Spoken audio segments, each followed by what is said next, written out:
यह घटना उड़ीसा के जगन्नाथ मंदिर की है। वहाँ के विषय में तो आपको एक बात पता ही होगी कि वहाँ पर विदेशी सैलानियों या सनातन धर्म के अतिरिक्त अन्य धर्म के लोगों का प्रवेश वर्जित है। और आज से नहीं, यह बहुत ही पुरानी परंपरा है और यह परंपरा चलती आ रही है। इसका ही निर्वाह किया जा रहा है। तो आज से 3 साल पहले कोई विदेशी पर्यटक वहाँ घूमते घूमते पहुँचे और मंदिर में जाने का प्रयास करने लगी, तो उन्हें बाहर ही रोक लिया गया। उनसे कहा गया, आप यहीं से भगवान श्री जगन्नाथ जी के दर्शन कर लीजिए। दरअसल भगवान श्री जगन्नाथ जी का जो मंदिर है, उस मंदिर के बाहर एक स्थान पर भगवान जगन्नाथ का श्री विग्रह स्थापित है। उसके दर्शन का भी वही लाभ उन्हें प्राप्त हो जाता है। वह विदेशी हमारे भारत की भाषा तो नहीं बोल सकता था, लेकिन जो गाइड उसे घुमा रहा था वह अंग्रेजी बोल सकता था। तो उस विदेशी पर्यटक ने गाइड से कहा कि मैं अपने देश से यहाँ इसलिए आ पाया हूँ। एक रात्रि के समय मैं सो रहा था। अचानक से मेरी नींद खुली। मैंने नींद में देखा कि एक विशालकाय व्यक्ति अपने दोनों हाथ खोलकर मुझे अपने पास बुला रहा है। मैं बहुत देर तक इस बात को नहीं समझ सका। धीरे धीरे 1 माह व्यतीत हो गया, दूसरा महीना बीत गया और तीसरा चौथा महीना लग गया। एक दिन मैं अपने ऑफिस में गया। मेरे ऑफिस में कुछ भारतीय भी मेरे साथ काम करते हैं। मैंने उन भारतीयों की टेबल पर एक विग्रह देखा, एक मूर्ति देखी। उस मूर्ति को देखकर मैंने उनसे पूछा कि यह कौन है, आपने किसकी मूर्ति रखी है। तो उन्होंने कहा कि यह हमारे भगवान हैं, यह श्री जगन्नाथ जी हैं और उड़ीसा के पावन स्थल पर उनका भव्य मंदिर है। तो मैंने उनसे पूछा कि यह उड़ीसा कहाँ पर है। उन्होंने कहा, हमारे भारत में। मैंने उनसे पूछा कि मैं भारत अवश्य जाऊंगा। तब वह पूछने लगे, क्यों जाना चाहते हो। मैंने कहा, आज से 4 महीने पहले मैं रात्रि के समय सो रहा था। अचानक से इसी प्रकार, इसी रूप में कोई मेरे सामने आया और हाथ खोलकर खड़ा हो गया। मुझे ऐसा लगा कि वह मुझे अपने पास बुला रहे हैं, पर मैंने ध्यान नहीं दिया। पुनः 1 माह बीता, फिर रात्रि के समय मैं सो रहा था। फिर ऐसी आकृति मेरे सामने प्रकट हुई।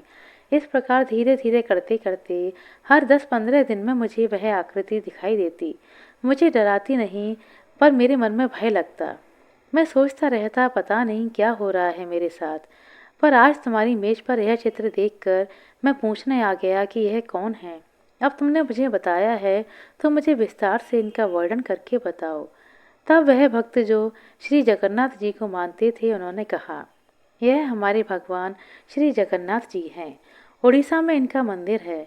बहुत से श्रद्धालु उनके दर्शन करने जाते हैं। हमारे भारत में 4 धाम माने जाते हैं। उन चारों में से एक धाम पुरी है, जिसे जगन्नाथपुरी के नाम से जाना जाता है। पर भैया, आपसे एक बात कहें, आप मंदिर तक तो जा सकते हैं, परंतु मंदिर के अंदर नहीं जा सकते, क्योंकि वहाँ का यह नियम है। वहाँ पर विदेशी सैलानियों का प्रवेश वर्जित है और बहुत पुराने समय से यह परंपरा चली आ रही है। तब मैंने उनसे कहा, भले ही मैं अंदर नहीं जा पाऊँ, पर मेरे मन की संतुष्टि के लिए, शांति के लिए मैं वहाँ तक जाना चाहता हूँ। और ऐसा कहकर मैंने भारत का टिकट लिया और मैं भारत घूमने आ गया। भारत उतरने पर मैं सर्वप्रथम दिल्ली उतरा। दिल्ली के अनेक स्थानों पर गया। वहाँ पर एक मंदिर में पहुँचा, जो जगन्नाथ भगवान का मंदिर था। मैंने वहाँ दर्शन किए। वह मंदिर बहुत ही सुंदर था। मुझे बहुत शांति का अनुभव हुआ, जिसका शब्दों में बयान नहीं कर सकता। उसके बाद मुझे बताया गया कि आप वृंदावन जा सकते हैं। वृंदावन जाकर दर्शन करके आइए। उसके बाद मैं वृंदावन पहुंचा। वहां भी मैंने दर्शन किए और वहां भी एक स्थान पर मुझे भगवान जगन्नाथ जी के दर्शन हुए। मैंने उनसे पूछा, क्या यही जगन्नाथ मंदिर है? क्या यही उड़ीसा है? तो उन्होंने कहा, नहीं, उड़ीसा यह नहीं है। जगन्नाथपुरी यहाँ से दूर है। मैंने उनसे सलाह की और मैं भुवनेश्वर पहुंचा। भुवनेश्वर होता हुआ मैं जगन्नाथपुरी आ गया। जिस रात को मैं यहाँ पहुंचा, उस रात मेरे साथ कुछ अलौकिक घटनाएं हुईं। वह अंग्रेज उस गाइड को बता रहा था। यह उसके जीवन का ही प्रसंग है।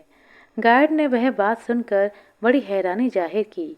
अंग्रेज कहने लगा, जिस दिन मैं यहाँ पहुंचा, रात्रि के समय मैं सो रहा था। अचानक से मेरे कमरे की खिड़की खुल गई। खिड़की खुली और मैंने इधर उधर देखा, तो मुझे एक बड़ा विशाल मंदिर दिखाई दिया। मैंने किसी को बुलाकर पूछा, वह क्या है? तो उन्होंने कहा कि यह जगन्नाथ मंदिर है जिसके लिए तुम यहाँ आए हो। इस समय रात्रि का समय है। रात्रि को 10:30-11 बजे तक मंदिर खुला रहता है, पर अब कल प्रातःकाल चले जाना। और ऐसा कहकर वह वहाँ से विदा हो गया। थोड़ी देर का समय निकला। मैं सोच रहा था कि आज मैं उस स्थान पर पहुँच गया हूँ जहाँ मुझे पहुँचना था। अभी मैं सोने की तैयारी कर ही रहा था कि पुनः दरवाजे पर ठक ठक की आवाज़ हुई।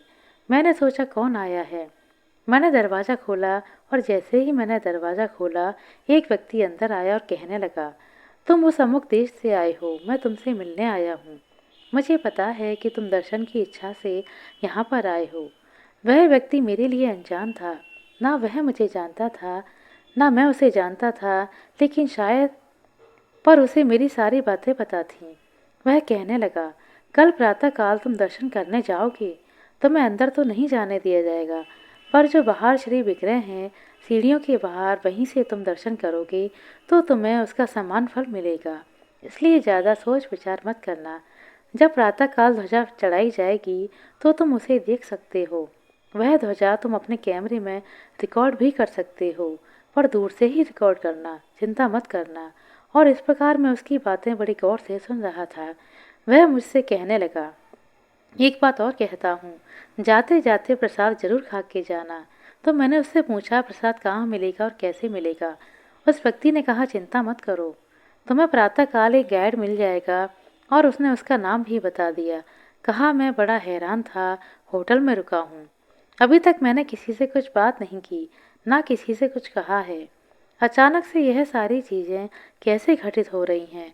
तब गाइड ने पूछा, वह जो आया था वह अंग्रेजी में बात कर रहा था क्या? उसने कहा, हाँ, अंग्रेजी में बात कर रहा था। जिस भाषा को मैं जानता हूँ उसी भाषा में उसने मेरे से बात की। इस प्रकार वह कहकर वहाँ से चला गया। मैं प्रातःकाल उठा और देखा तो बहुत सारी भीड़ थी और झंडा चढ़ाया जा रहा था। मैंने उसके कुछ चित्र और कुछ वीडियो कैप्चर किए हैं। मैं सोचने लगा, पता नहीं कौन मिलेगा मुझे यहाँ पर। जब इस प्रकार सोच रहा था उसी समय तुम आ गए और मैंने जैसे ही तुमसे पूछा, तुम्हारा क्या नाम है? तुमने कहा, मेरा नाम सुरेश है। तो मुझे उस व्यक्ति की कल रात वाली बात याद आ गई। उसने मुझे पहले ही कहा था, तुम जाओ, तुम्हें इस नाम का व्यक्ति दर्शन करा देगा। जब सुरेश ने यह सारी बात सुनी तो उसके तो होश ही उड़ गए। जो गाइड था उसने यह बात सुनकर कहा, मेरा तो दिमाग ही स्थिर हो गया है। मैं उस अंग्रेज से बात करने लगा, ऐसे कैसे हो सकता है? एक रात पहले ही तुम्हें पता चल जाए कि मैं तुम्हारा गाइड हूँ और तुम्हें यह दिखाने वाला हूँ। अंग्रेज ने कहा कि मुझे नहीं पता, अब बस मुझे वहाँ तक ले चलो और मुझे दर्शन करा दो। और जो जो बात वह मुझसे कहकर गया है उसे मुझे देखना है। सुरेश उसे मंदिर के नज़दीक तक लेकर गया। उसके आगे जाना वर्जित था। उसने दूर से ही भगवान श्री जगन्नाथ जी के दर्शन किए और सुरेश से कहा कि मुझे प्रसाद पाना है। अब सुरेश जी प्रसाद लेने गए, जो वहाँ का दाल भात होता है वह लाकर उस अंग्रेज को दिया गया। उस अंग्रेज ने कहा कि इसे कैसे खाएंगे? तो सुरेश ने कहा कि इसे हाथों से ही खाना पड़ता है। अब मटके का टूटा टुकड़ा और दाल भात उसमें डला हुआ वह खाने लगा। जैसे ही उसने दाल भात खाया वह कहने लगा, सुरेश जी, मैं आपको बताता हूँ, आज से 6 माह पहले जिस रात्रि को मैंने सर्वप्रथम उस आकृति के दर्शन किए, उस आकृति को देखकर जब मैं अचानक से उठा तो मुझे यही स्वाद मेरे मुख में प्रतीत हो रहा था। मैं बहुत हैरान था कि अचानक से मेरे मुख में क्या हुआ है। पर आज यह प्रसाद खाकर मुझे एहसास हो रहा है कि आपके जो भगवान जगन्नाथ जी हैं वह मुझे यहाँ बुलाना चाहते थे। इसलिए उन्होंने मुझे यहाँ बुलाकर प्रसाद को ग्रहण कराया। और उस अंग्रेज ने प्रसाद खाया और वह गाइड से कहने लगा, मुझे यहाँ के अन्य स्थान भी देखने हैं। मैंने उसे अन्य स्थान दिखाए और अंग्रेज ने कहा, मैंने भगवान के दर्शन पाकर प्रसाद पा लिया है। उस रात्रि को मैं होटल में सोने गया। दूसरे दिन पुनः सुरेश जी मुझे मिलने आए और मैंने उनसे कहा, क्या यहाँ पर कुछ मंदिर हैं जहाँ पर भगवान श्री जगन्नाथ जी रात्रि के समय या प्रातःकाल के समय चक्कर लगाने जाते हैं? तब सुरेश ने कहा, तुम यह बात कैसे पता चली? उसने कहा, मैं रात को सोने की कोशिश कर रहा था और मुझे नींद नहीं आ रही थी। कल जो व्यक्ति मेरे पास आया था मैंने उनके विषय में होटल से जानकारी ली। तब होटल वालों ने कैमरे तक देखे और कहने लगे कि आपके कक्ष में तो कोई आया ही नहीं था, क्योंकि हमारे इस होटल का नियम है बिना रिसेप्शन पर एंट्री कराए कोई भी किसी के मेहमान के कक्ष में नहीं जा सकता। यह बात सुनकर मैं हैरान रह गया। मैंने कैमरे में देखा तो मैंने गेट खोला है, पर सबसे बड़ा चमत्कार उस समय हुआ जब वो होटल वाले कैमरे देख रहे थे। उन्हें मेरा गेट खोलना तो दिखाई दिया, पर कक्ष में कौन आया यह दिखाई नहीं दिया। इस बात से मेरा दिमाग और ज़्यादा घूम गया और रात्रि को सोते समय अचानक से मेरे मस्तिष्क में यह बातें आ रही हैं। यहाँ पर 3 मंदिर हैं, उन्हें देखकर जाना। यहाँ 3 मंदिर हैं, उन्हें देखकर जाना। मैं वहाँ जाना चाहता हूँ, मुझे वह मंदिर दिखाइए। सुरेश ने उस अंग्रेज को वह तीनों मंदिर घुमाए और मंदिर घुमाने के बाद वह अंग्रेज वहाँ से निकलने लगा तो सुरेश जी के हाथों में कुछ पैसे देकर गया। कहा, भैया आपका बहुत बहुत धन्यवाद जो आपने मुझे दर्शन कराकर कृतार्थ कर दिया। और अंग्रेज एक कॉपी में सुरेश जी को एक बात लिखकर देकर गया और उसने स्वयं भी इस बात का जिक्र किया कि मैंने अपने सपने में जिस बात को देखा था उस बात को साक्षात बिल्कुल सत्य पाया है। यह सिर्फ भगवान जगन्नाथ जी की कृपा है। जब भगवान जगन्नाथ जी किसी को अपने पास बुलाना चाहते हैं तो अवश्य बुलाकर रहते हैं। इसलिए मैं आपके सनातन धर्म को स्वीकार करते हुए परमात्मा की भक्ति की ओर अग्रसर होना चाहता हूँ। ऐसा कहकर वह अंग्रेज चला गया। बाद में कुछ समय के बाद इस बात का जिक्र वहाँ जाकर अपने साथियों से किया। उनके साथियों को पहले तो विश्वास नहीं हुआ, लेकिन जब उन्होंने सारी बात बताई तो उनके साथी कहने लगे कि प्रभु जगन्नाथ जी बड़े निराले हैं। पता नहीं किसके पूर्व जन्म के संस्कारों पर रीझ कर उसे अपने दर्शन के लिए बुला लें। यह उनकी ही कृपा शक्ति है। तो जो भगवान जी की भक्ति करता है, भगवान कभी इसे नहीं छोड़ते। इस जन्म में नहीं तो अगले जन्म में अपने दर्शन के लिए अवश्य बुलाएंगे। ऐसे पावन श्री जगन्नाथ जी के चरणों में हमारा सत सत प्रणाम। आशा करते हैं दोस्तों आपको हमारे द्वारा सुनाई गई यह कहानी अच्छी लगी होगी। कहानी अच्छी लगी हो तो कृपया लाइक कर दें, शेयर कर दें। चैनल पर नए हैं तो सब्सक्राइब कर लें। अपना कीमती समय देने के लिए बहुत बहुत धन्यवाद। मिलते हैं अगले वीडियो में, तब तक के लिए नमस्कार।